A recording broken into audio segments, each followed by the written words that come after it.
Bonjour à toutes et à tous. Alors, n'appelez pas les pompiers tout de suite en vous disant cette fille a un teint de cadavre, il faut absolument faire quelque chose pour elle. En fait, donc je viens vous présenter ma routine teint du moment. Et j'ai donc aucun maquillage sur moi, rien du tout. Là, je suis total naturelle, j'ai même pas fait les sourcils, que dalle. Voilà, donc pour vous présenter un petit peu comment le travail de mon teint a évolué au fil des mois. Non pas que j'estime avoir fait des progrès, mais tout simplement avec le... Alors, on n'a pas tellement l'impression que c'est le printemps, c'est vrai. Mais bon, par exemple aujourd'hui, il fait meilleur, il y a du soleil. Et donc je ne fais plus mon teint comme cet hiver, parce que la dernière vidéo, je sais plus à quand elle remonte, mais en tout cas c'était mon teint d'hiver. Voilà, donc mes problèmes, c'est un bien grand mot, hein, parce que bon, je vois ma tête, j'ai une sale mine, mais il n'y a vraiment rien de catastrophique. Donc moi, sur mon visage, ma cible, ça va être mes yeux, puisque je pense que ça se voit à la caméra quand même, j'ai une pigmentation plus foncée autour des yeux et autour de la bouche, comme beaucoup de gens en fait. À part ça, j'ai des rougeurs, j'ai pas mal de rougeurs ici, jusqu'à la petite bosse que j'ai sur le nez, et puis sur le haut des joues. Pourtant je picole pas, mais j'ai l'impression limite que c'est un début de coupe rose. Enfin, je me fais sûrement des films à force de se regarder. Voilà, donc je vais vous présenter ma routine teint du printemps qui est plus légère que celle de l'hiver. Et puis voilà, bah, c'est parti. Alors, pour commencer, j'applique une base. Alors, je vous montre ma routine complète. Parfois, je zappe certaines étapes. Comme régulièrement, je zappe comment ça s'appelle? Excusez-moi, la base lissante. Donc celle-là, je vous l'avais déjà présentée. C'est la base lissante incolore de chez Bourjois. Et donc, ça sert à lisser, je vais le mettre en même temps que je vous parle, à lisser la peau. Et c'est vrai que ça lisse vraiment la peau. C'est assez génial à utiliser, c'est très agréable. Mais également, ça fait quand même une barrière entre votre peau et le maquillage. Et puis bah, ça fait tenir ce que vous mettrez sur votre peau, ça le fera tenir un petit peu plus longtemps, parce que ça va permettre d'accrocher la matière. Donc voilà, il faut en mettre très peu. Là, vous avez l'impression que j'en mets beaucoup, mais parce que j'en prends très peu sur mon doigt à chaque fois. Et donc passez ça sur tout le visage. Et moi je vais insister un petit peu plus ici, où j'ai des pores plus apparents. Parce que ça comble, ça lisse la peau, parce que ça va combler les ridules et les pores les plus dilatés. Alors ensuite je vais appliquer sous ma paupière une base pour paupières, non pas que je vais me maquiller, je ne vais pas maquiller mon dessous d'œil, mais ça va simplement me servir à faire tenir l'anti-cerne plus longtemps. Pour ça, j'utilise la Primer Potion dans la teinte Eden de chez Urban Decay. Je vous en avais déjà parlé, j'avais été très déçue pour la paupière supérieure parce que je trouve que ça tient vraiment pas autant que la Primer Potion normale. Mais je m'en sers pour l'anti-cerne, et ce qui est bien, c'est que comme ça teinte, comme c'est une... je vais y arriver, comme c'est une base pour paupières teintée, ça va déjà commencer le travail de floutage du cerne. Alors là, j'en ai mis 10 fois trop. Hop. Donc j'en mets vraiment très peu, d'autant qu'elle est vachement pigmentée. Et hop, je vais la mettre ici, là où je vais poser mon anti-cerne. Et vous voyez déjà, ça va beaucoup mieux. On voit très nettement la différence de pigmentation entre ma paupière mobile et puis bah, mon cerne. Voilà. Donc ça c'est fait. Ensuite, je vais passer au visage. Donc, en hiver, j'utilise du fond de teint. Au printemps, à moins que j'ai vraiment un teint pourri de chez pourri, je vais plutôt me servir de BB Cream. Alors, et de crème teintée. Donc en fait, je vais faire un mélange entre ma BB Cream de chez Missa ou Misha, je ne sais pas comment on dit. Donc c'est quelque chose que j'ai acheté sur eBay parce que je crois que ça vient de Corée. Et ça, alors contrairement à l'explosion de BB Cream qu'on voit en France depuis quelques mois maintenant, moi ça fait plusieurs années que je me sers de ça. Ça c'est une BB Cream, ça a une couvrance quand même plus importante que ce genre de choses là. Ça c'est la BB Cream de chez Garnier. Bon alors, comment vous dire? Pour moi ça c'est une crème teintée, c'est pas du tout une BB Cream. Vraiment, il n'y a aucune différence avec les crèmes teintées que j'avais déjà utilisées. Celle-ci, comme c'est fait pour les Coréens, j'ai pourtant pris la teinte la plus foncée, Enfin, je crois que c'est la Corée, hein, vous me direz si j'ai dit des conneries. C'est trop clair pour moi, et puis je trouve que ça donne un teint vraiment trop blanc. Enfin, voilà, j'ai pas la nature de peau, enfin la couleur de peau qu'il faut pour ça. Du coup, bah, je vais la mélanger avec la BB Cream Garnier et la teinte. Alors, par contre, je ne sais pas, je crois que c'est pas marqué là, mais il me semble que c'était la 03. Donc, je vais la mélanger avec ce qui est pour moi une crème teintée. Attendez, je vais vous montrer la différence. Et comme ça, je vais avoir quelque chose qui convient mieux à ma carnation. Voilà. Donc, hop, ici, c'est la BB Cream, mais ça. Et là, ici, c'est celle de Garnier. Donc, vous voyez vraiment une grosse différence de couleur. Donc, je vais mettre, dans mon mélange, je vais mettre plus de crème teintée Garnier que de BB Cream, parce qu'elle a quand même beaucoup de couvrance. Hop. Je vais mettre à peu près ça, je pense, pour tout mon visage. Je mélange sur mes doigts tout simplement. Et j'applique au doigt.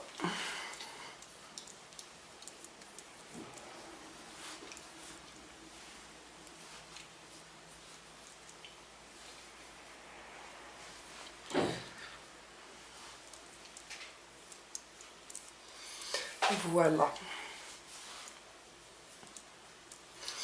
Et en revanche, vous voyez déjà tout de suite, j'espère qu'on verra quelque chose à la caméra, parce que je sais, j'ai remarqué que le rendu était beaucoup plus blanc que la réalité. Donc si vous trouvez que j'ai une phase d'aspirine, en fait c'est moins pire en vrai. Si vraiment j'ai beaucoup de rougeur, parce qu'il y a des jours où c'est plus rouge que d'autres, je vais reprendre un tout petit peu, bon là je trouve pas, mais je vais le faire quand même. Je vais reprendre, pardon, je vous montre mon doigt, il n'y a rien dessus. Je vais reprendre un tout petit peu, ouais il y en a même trop là de BB Cream, et je vais insister en fait sur les parties où je trouve que c'est trop rouge. Hop, en tapotant, puisque ça permet d'avoir plus de couvrance que quand on essuie en fait et qu'on déplace la matière. Et puis, bah, je vais en mettre sur mes joues.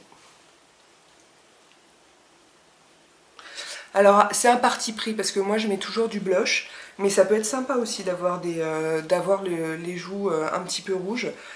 C'est pas... moi je dis pas attention c'est rouge, ça va être atroce, il faut absolument vous maquiller, pas du tout. Hein, parce que moi je me maquille quand même, je me maquille tous les jours et je fais tous les jours, j'ai des maquillages quand même assez travaillés. Du coup il faut que le teint suive, mais c'est vraiment pas une obligation.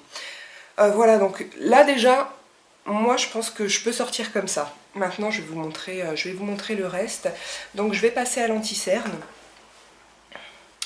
Vraiment, excusez-moi, je passe du coq à l'âne tout le temps. Mais je reviens sur la Primer Potion Eden qui m'avait extrêmement déçue. Mais vraiment, j'étais super déçue pour les paupières, en fait, pour le maquillage des paupières. En revanche, je trouve ça super quand on n'a pas trop de cerne. Moi, j'en mets un tout petit peu en dessous et ça passe très bien.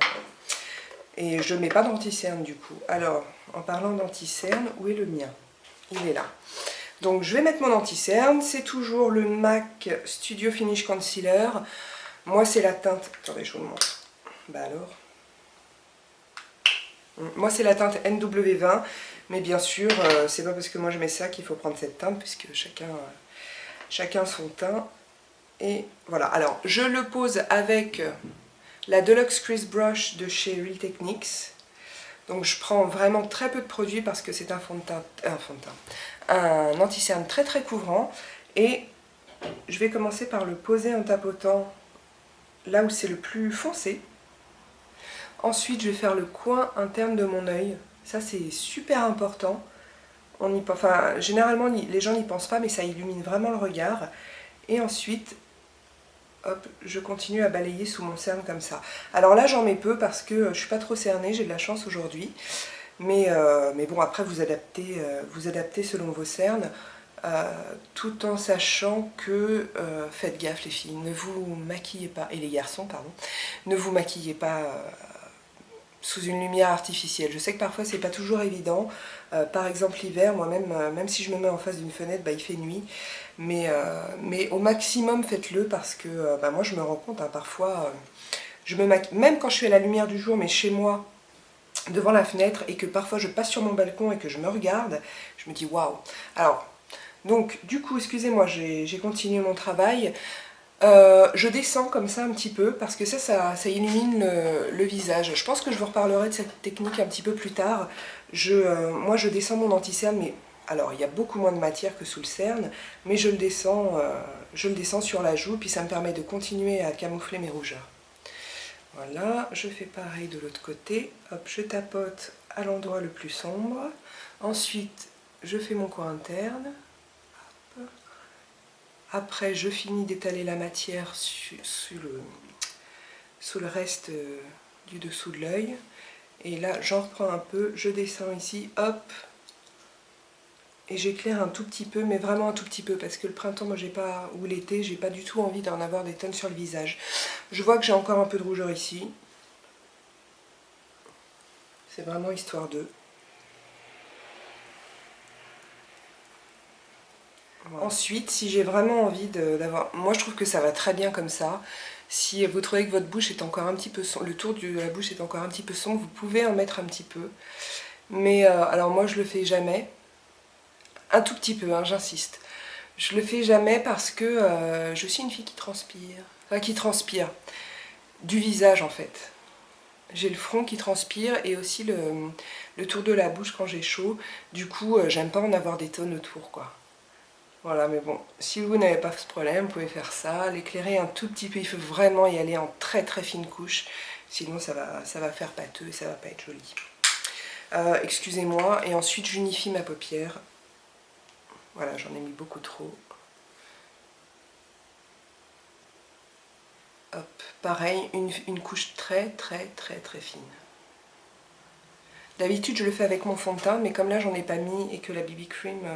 Oui, j'aurais pu mettre de la BB cream d'ailleurs. C'est vrai que j'ai l'habitude de le faire à l'anti-cerne, mais en fait, vous faites bien avec ce que vous voulez. Voilà. Ensuite, qu'est-ce que je fais maintenant? J'aime bien aussi, quand les jours sont meilleurs, excusez-moi, j'ai oublié de prendre un pinceau, j'aime bien aussi mettre du blush crème. Donc, qu'est-ce que je... Ouais, je vais mettre le rose. Bonne mine, on va mettre du rose. Donc là, c'est un blush HD de chez Make Up For Ever. C'est une miniature que j'aime beaucoup. Donc je prends un petit peu de blush crème sur mon doigt. Je ne vais pas le poser au pinceau. Donc voilà.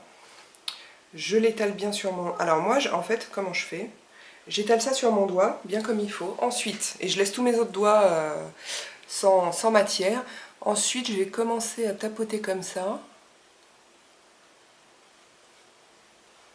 Donc là, je dépose la matière et ensuite, avec les autres doigts, petit à petit, je vais estomper. Et j'aime beaucoup... Ouais, j'en ai mis trop près là. Et j'aime beaucoup le rendu que ça fait.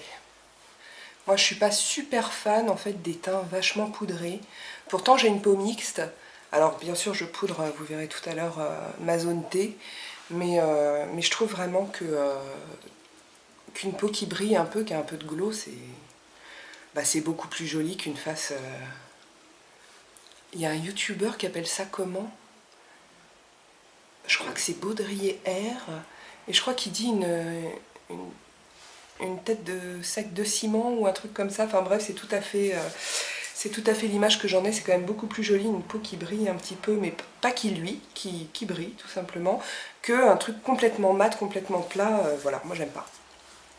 Alors j'espère qu'à la caméra on voit le blush. Moi je vois que ça reste discret, naturel, mais c'est quand même rosé, c'est vachement joli. Donc je vais quand même poudrer ma zone T. Et avec quoi je poudre? Une poudre Accord Parfait de chez L'Oréal. Je l'aime bien. Je l'aime bien, c'est pas non plus la poudre de ouf. Je sais pas, pour l'instant j'en ai pas racheté, mais je vous parlerai de ma prochaine poudre. Je l'aime bien, mais elle me satisfait pas complètement. Elle est... je sais pas comment vous dire. Je pense que j'ai envie d'une poudre plus translucide que ça. Voilà, c'est ça. Donc, je fais la zone T, et ensuite avec ce qui reste, je vais un petit peu autour, mais pas trop. Voilà, ensuite je peux également faire un peu de contour. D'ailleurs j'aurais dû le faire avant, donc je vous montre. Je le fais, ça non plus je le fais pas du tout à chaque fois. Si je veux me donner bonne mine, alors moi je fais ça avec le blush Harmony de chez MAC. Si je veux me donner bonne mine, donc je vais commencer par en mettre sur le haut du front. Ça je vous avais déjà montré ça à l'occasion d'une vidéo il y a quelques semaines. Je revenais de vacances.